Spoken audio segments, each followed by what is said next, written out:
पता है, जब पेशेंट मुझसे पूछती है कि मैडम अब क्या मैं अपने मायके जा सकती हूँ, मैं वहाँ पे 1-2 महीने रह के आना चाहती हूँ, तो हर बार मेरे मन में भी ये ख्याल आता है क्या मैं भी कभी ऐसे जा पाऊँगी?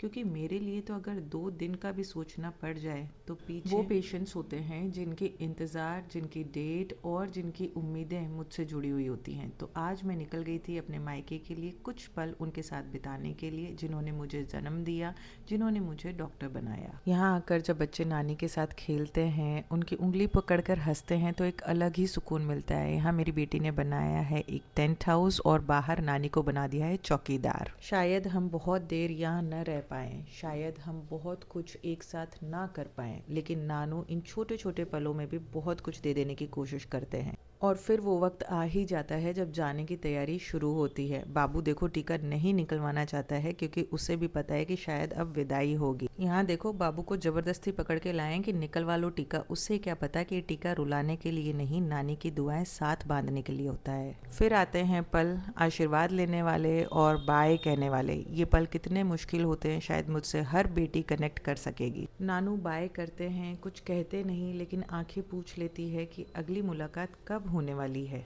बस इन थोड़े से पलों को जी के निकल पड़ते हैं अपनी जिम्मेदारियों को संभालने के लिए। डॉक्टर होना समाज के लिए मेरी एक जिम्मेदारी है और बेटी होना मेरी दिल की जिम्मेदारी।